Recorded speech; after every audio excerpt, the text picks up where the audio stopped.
I must say, I found the parallel between our situation in regard to COVID and our situation in regard to the world's resources strikingly important.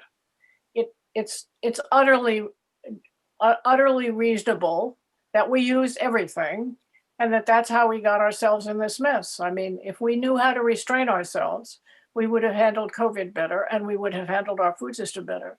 But as it is, we want everything all the time. Yeah.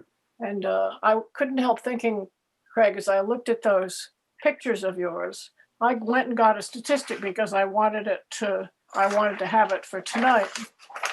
And the statistic was about how many dairy farms there are in the United States.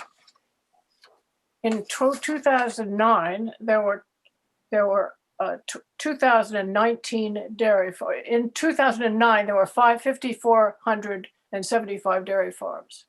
In 2009, there were 3,893. In other words, it's gone down by close to 2,000.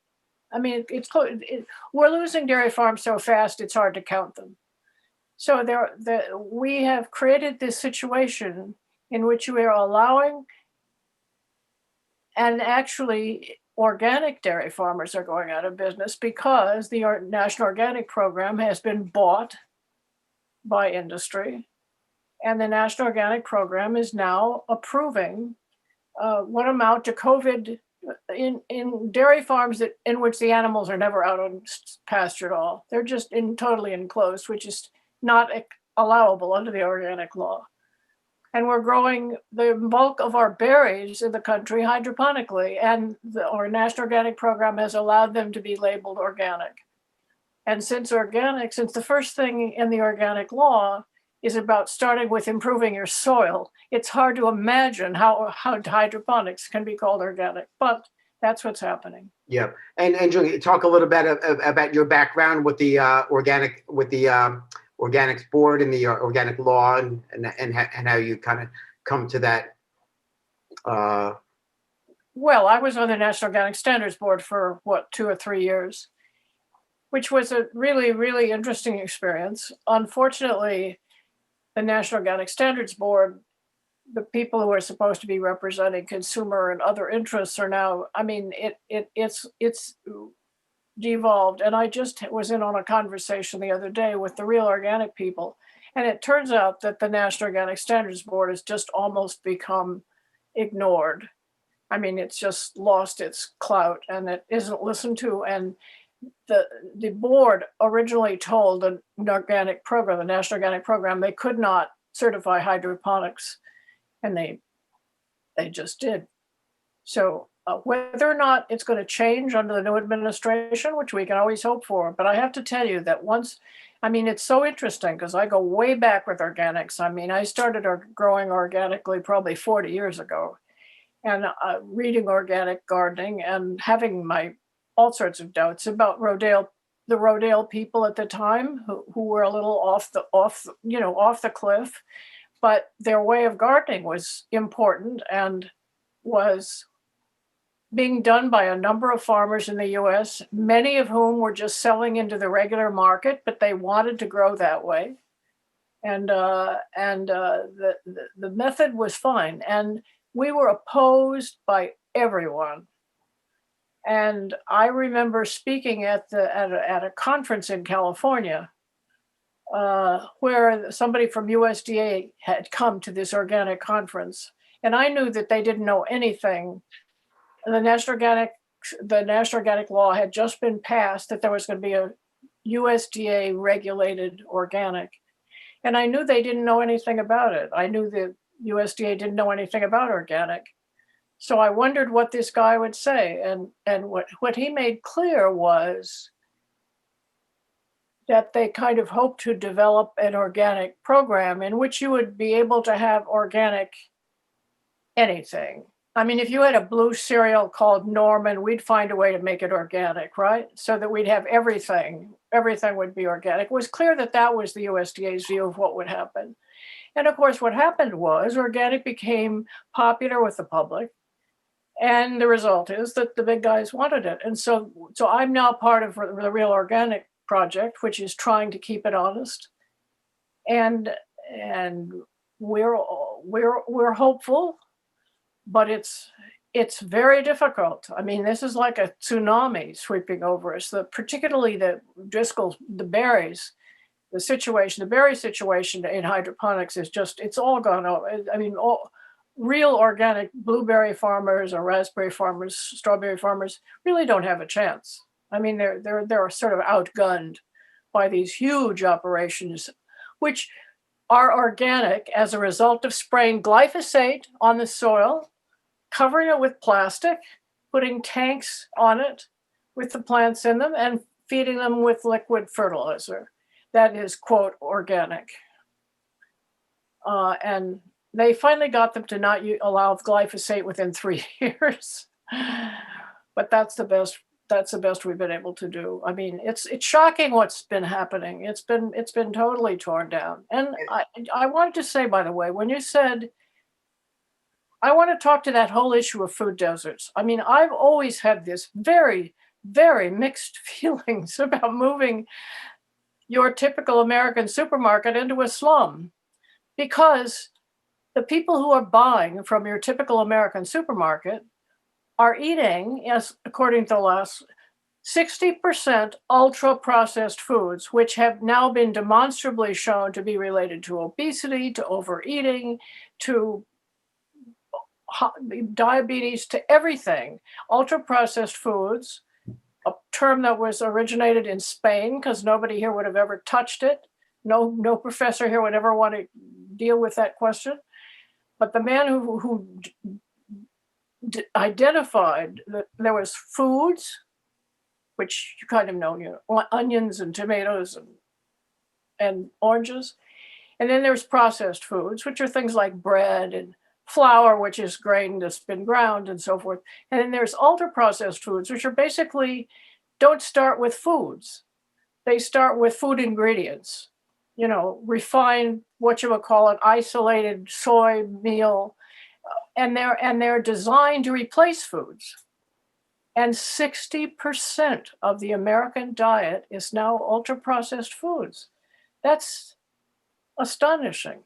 So we have, as the eating public, a huge responsibility in all this, because we're not ever going to get to where we have to get to until we wake up to the fact of what John said in the first sentence that I wrote, which is that foods are products of the natural world. And as we're rapidly destroying the natural world in the course of growing food, I mean, it's one of the huge factors in the problems we have. We're destroying the natural world to grow raw materials for ultra-processed foods. And we're not gonna have anything to eat in the end if we don't pull ourselves together and realize that nature is in charge.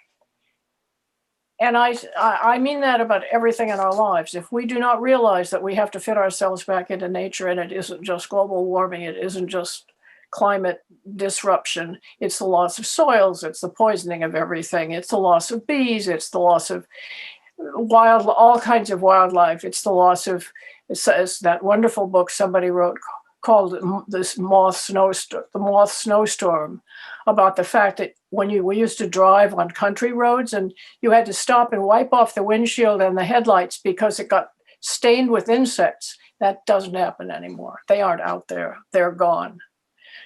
And we're not paying any attention to that. We're so busy looking at our GD screens. And I don't mean this. I mean, everyone's carrying their little brain around in their pocket.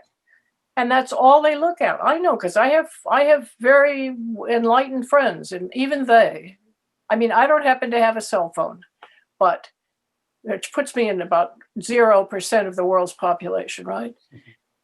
Well, and one other thing, by the way, just since you talked a lot, Craig, so I get to talk. Okay. Now I can't think what I was going to say. Oh, shoot. Oh, I know. I was so struck the other day. There was a story in the Times about this surprising epidemiologic bizarre situation that in Africa and Asia, we weren't getting the levels of COVID we expected. They were way low. I don't know if you saw that graph, but you have, the European and US and the European countries are way out here. And the other countries, even India, I mean, we know they're not isolating. We know they're not all wearing masks. Not in that article, and they talked about the possible reasons that perhaps they were younger. The populations are younger. They don't live as long. Not once did they mention that they're not obese. Not once. With all the talk now about obesity being the cause, in that article about why it wasn't happening internationally, they never mentioned that those people were not obese. I think that's just, we are so unwilling to look at ourselves. I mean, Black Lives Matter tells us where we are in terms of racial bias. That many of us who are not who are white, privileged white people, have not acknowledged until, I mean, I've changed so much in 5 years. I can't believe it. Realizing what I didn't realize 5 years ago. I mean, I lived a life in which I didn't realize what people were going through. But I have to say we're in the same position now in regard to the natural world. Now what we have to recognize is not just other people of other colors, but other species and the whole natural world of plants and animals that we're doing away with. And since we're at the head of this top of this pyramid of animals that all support us, if they go, we go, it's like, and that's what the important thing is about food. And of course, the thing is that the people in charge, you talked about concentration in the food field. I mean, there are 4 companies that control the great bulk of all the animals that are raised. I mean, that's ridiculous. That's just ridiculous. You can't have that. It's a natural phenomenon, raising animals. Okay, I'm through. I have nothing more. Thank you, John. So the Rockland Farm Alliance. So I'm trying to remember how long it was. It 2007? Exactly. Yeah. I was at the first meeting at the firehouse in Pomona when you announced the launch. I remember I heard about it and I said, okay, this sounds like something I want to be involved with. And I did help in early years in various capacities, but it's really evolved. Can you talk a little bit about the goal of the project, why it was, and sort of what you've accomplished, what the initiative was set out to do, and what you managed to do? I mean, now you have a thriving CSA. I know you're not operating this year, but I've been to the farm. And it's just so impressive and inspiring a story, and a great way for people to see what they can do in their own areas to bring farm life back. I mean, I remember when you talked about it, I mean, in 1900 in Rockland County, I forgot more than 50% of people or the land was farm life, or more than that. Anyway, you could go on, and you know the numbers better than I do. Oh, well, yeah. And thanks for coming out then. It's funny in life how, you never know what's going to happen. And especially sometimes the biggest things. And as I guess, hopefully many people know that I'm a composer and musician first, but my wife and I started a small farm in Pomona, and we're still here, but it was the first CSA in Rockland. And what immediately I saw was there was a lack of real support for small farms. The attitude in Rockland and after the 2000s was that farming is dead in Rockland. And, you could still say that. There are actually more farms now than there were in 2005. But they were all being sold out. Is like, why? And I would often hear, why would you want to farm here? And the idea is, it's going to be suburbs and maybe a few parks. And so we just got busy, and I think I voted, but I never spoke to a politician before, or anyone in public service, and or NGOs or whatever. I just got on the phone and called every kind of contact I could, because we had started this farm, and of course we were looking for funding, but not just that, but just regulations and zonings, and that's what happens. And these cash is king, so the developers are able to convince towns to change their zoning, and you can't have the farming in certain areas anymore, and all that. And so it's just, we've done so much work on that. We've worked on trying to change some of the zoning in the county. We've actually gotten different language in the comprehensive plan of the county that supports farming. And it wasn't like there was resistance. It was sort of like, huh, that's interesting. And then when they started seeing people showing up, not just hippies or, food faddists, but then, just we would have people showing up to our CSA that, women would come out of with high heels and come up and, from the suburbs, or, getting out of their Mercedes, but then, with this kind of release of like, wow, this is amazing. And so it was a cultural kind of phenomenon. And I guess the other big thing is that we realized that every county in New York State, probably every county, it goes in every state, has a ag board, and our ag board had fallen apart because of that same conventional wisdom. There was no need; it was not needed anymore. So we worked with Harry Cornell, and got that reformed, and then we started working on forming the ag district, which it's been 7 years of work, and you were down to the like actually 10 minutes before it was voted on in 2019, 2020, just before COVID hit, and there was a group that was unduly sort of like in a lot of fear about the ultra orthodox sort of using that to their advantage, and it was convincing the minority, the Republicans, that they shouldn't vote for it. So it's still on the books, and it was pulled because it looked like it was going to fail. It was really unfortunate, but that would protect more of the farms. The COVID has struck down a couple small operations, but other ones are springing up. There are, of course, a lot of people moving from Brooklyn, and a few are trying to find properties and hang on to the open space and grow things. And throughout this all, Joan has been with us and become a very good friend. And we had so many board meetings and so much work, and it's and the other part is running Cropsey Farm, and we never really set out to be taking on a farm, but it came to our attention, and the county, when I asked about it, they said, well, we're going to turn it into a park. And I said, well, why would you do that? Why would not keep it a farm? And they said, who would do it? And I just, typical thing. Well, I'll do it. And John made the mistake of accepting a farm. Yeah. And we made the mistake of starting without any funding, but, so it's been kind of chasing our tails ever since. But, the amount of kids and people, and, I just think about one kid that goes to the farm camp and ends up being a congressman. I mean, maybe it's worth it. I don't know. And last year we did start a food equity program called Project Greens, and we're really proud of that because we gave tons of vegetables. Mostly, we thought of what would be the best thing was leafy vegetables, mostly, really healthy lettuce to people in need. So we're continuing that. So I've actually stepped back. I'm still kind of get pulled in from time to time, but it's when people ask me about starting a nonprofit, I said, be careful because it's endless. But it's for some reason it happened, and I do think as a model, I think every town in America should have a community farm, and education programs, and we're not the only one, but there should be one in every town and city in America. The numbers that you asked about, there in the 1930s there were over 900 farms, and at the advent of the Tappan Zee in the 50s, it went down to about 450. By 2000, there were really 4 production farms: the Conklins, Davies, Cropsey, Van Houten.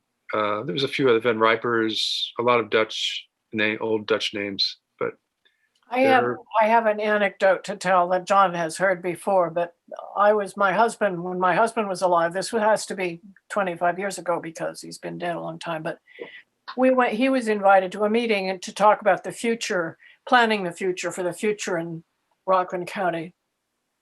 And I said, I want to be there. You're talking about land use. I want to be there because I want to talk about farms. And so they had the meeting went on and something came up and I said something about farms, keeping farms in business. And somebody said, oh, that's a good idea. We should have a model farm the way Westchester does so children can see how food used to be grown. Like a museum. A little Yeah. museum so children can understand how, so children need to know how food is still grown. Yeah. You know? So, Joan, are you still teaching? Well, yes, I am, which is really stupid because I'm much too old, but I'm teaching. So, That's true. so the course that no, tell me if you've been teaching nutritional ecology at Columbia Teachers College since 1972. Is that correct? I think that's right. Yes, I think that's right. And so what is the essence of that course you developed? Well, it's evolved over time. But fundamentally, it starts out with limits to growth. It goes on with food and population, world food situation. And it talks about energy, which was used to be with things at the end. It now comes near the beginning. Then it talks about the food system, the food supply, what we have in the food supply. Then it talks about information pollution, which is something I put in about 15 years ago and turns out to be a little ahead of its time, as most of the course was. And then we do or agriculture, the true cost of food, organic, biotech, food safety, local food, and aid, trade, and development. There's each session is about a different topic, and there's a set of readings that we develop each spring for the fall course. It's a course taught in the fall, and the reading we always start out saying, "Gee, we changed so many of the readings last year. We probably don't have much to do," and then we throw away half of them and have new readings. So it's about 50 or 60 pages of, articles, clippings, variety of stuff. Not much of it is textbooks. It's not a textbook course at all. Mm. It's totally invented. You had shared with me some years ago. We went through a period. Well, I should say that probably somewhere in the mid 2000s when I moved to Piermont, I found that you and I were neighbors. And I would start my morning, I'd go out for a jog on the pier and come back, you'd be in the garden.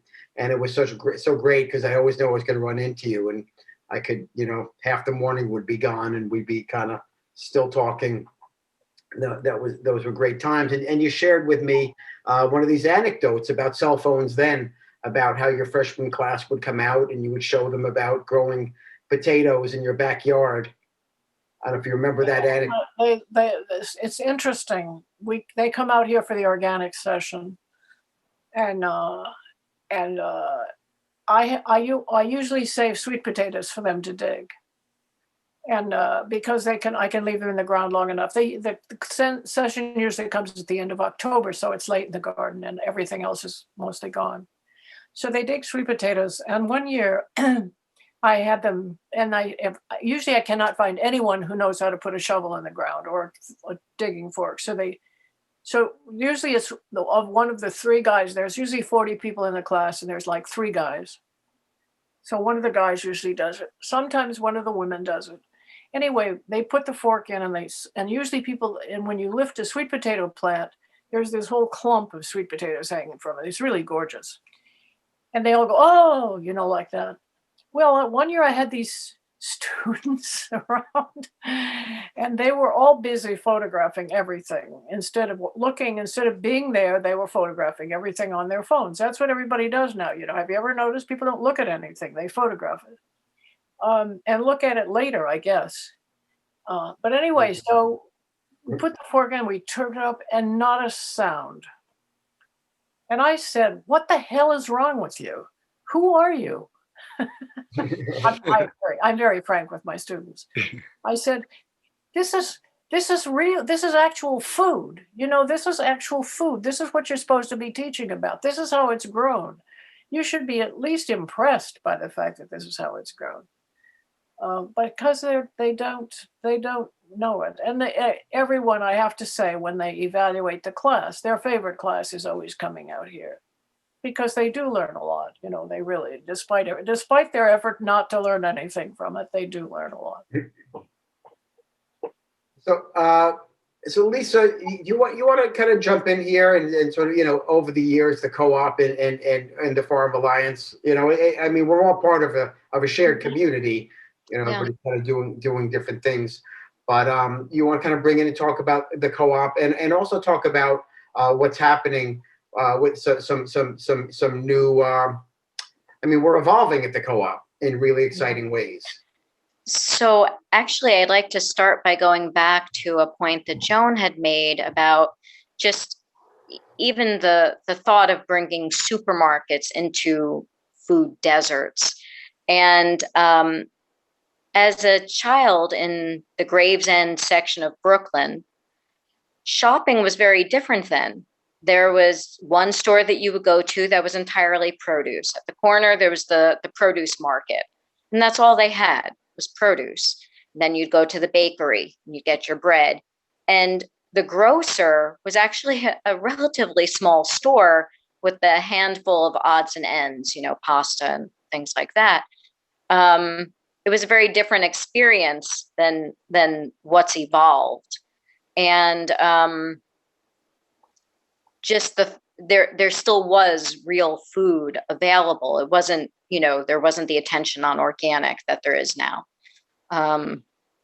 But there was still actual food. And how important it really is to keep those foods accessible. And it's actually not through the supermarket that real food is gotten. It's, supporting CSAs like Rockland Farm Alliance and, and in independents, who actually will take the time to build relationships with growers. That's just not possible in supermarkets. They're just not structured in a way that really allows for that. So there's, a lot of work to be done, of course, but it's in supporting, and that whole setup has plagued the country, no matter which industry, and unfortunately food has become an industry. No matter the industry we're talking about, if we're talking about, Barnes and Nobles and the disappearance of independent bookstores and what that means to our selection, because now this is all done in some centralized office somewhere, totally disconnected from our community. And it's true of food stores as well. It's interesting, that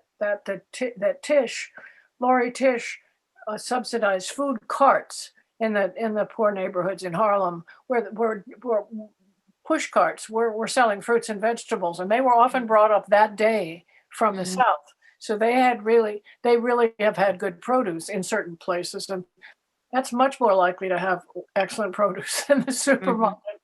Yeah. So before we're a little over here, there's one question, I guess, and I don't know, maybe it's for Joan.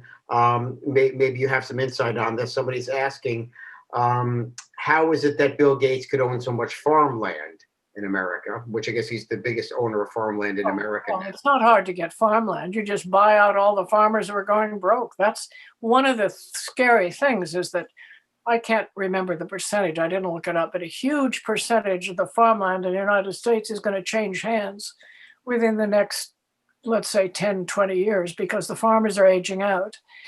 And it's scary because people like Bill Gates are going to buy it up, or Saudi Arabia is going to buy it up. I mean, what's happening is you have countries which don't have much water. Saudi Arabia now owns farmland in California, which has water rights, which is why they bought it, which has unlimited water rights, which is why they bought it. And they're growing alfalfa to feed to Saudi Arabian cows. Right. I mean, talk about an insane system. I mean, we're talking about a state that's short of water, et cetera, et cetera. So the dysfunctional state of the food system is huge. Did I answer the question? I don't even remember what the question was. I think you did answer the question. You did answer it. So before we wind up and let everybody go on to their evening and go to bed, so this is going to be the first of some monthly co-op conversations. I also work with Lisa at the co-op, so we'll be doing these together. And the co-op is going to be sort of releasing a new e-commerce online shopping component of the website, which means that people throughout the country will be able to buy non-perishable foods and will be able to ship to them, which is a big deal. It allows the co-op. So you want to talk a little bit about that, Lisa? Just briefly about you've worked hard on this project to bring it to fruition, and what you know what that kind of looks going forward for the co-op. Sure, yeah. So since the pandemic, we've been doing curbside pickup. It's taken several months, but we actually are pulling together. We're in the final stage of preparing for the online ordering, and people will, it'll involve a web cart, and finally some images of what we actually have in the store. Up until now, really only people who've come into the co-op could possibly, utilize that service, because you'd have to know what we had. So we'll be able to have product available, images, and people who haven't been inside the co-op yet will be able to shop from us. Yeah, I mean, it'll look essentially like any other online grocery store. Mm-hmm. And also because the co-op dealing with vendors, local vendors that people around the country might not have same access to. So that seems, I'm all very excited about that, because that should hopefully in the next week or so, right? That's right. Yeah, there's been about before we close, can we let everybody's picture show up? Can we put everybody on the screen? Let me see. Heather, can you do that? There's two Heathers there. One of the two Heathers should be able to do it. I know there's at least two. I don't think that I can. I think it's one of your settings that you put in. Oh, well, let me see if I can. So well, I just thought it would be fun to see everybody's face and wave goodbye as we. While you're doing that, I wanted to mention that the co-op has just been wonderful to the RFA, and a real great relationship. And I was just thinking, last summer we were a little short on produce, and we worked with Skip to flesh out some of the things so it worked both ways. And we've been selling, and going back and forth, but just, events, and support the co-op. Thank you. And the last thing I will say is that the co-op is it's a membership model. You don't have to be a member to shop there, but becoming a member, which is $100 one-time fee, you get all sorts of discounts and premiums, and you're part of a community, which is not something that you don't get by shopping in the grocery store, even though you could buy all the packaged organic foods in supermarkets now.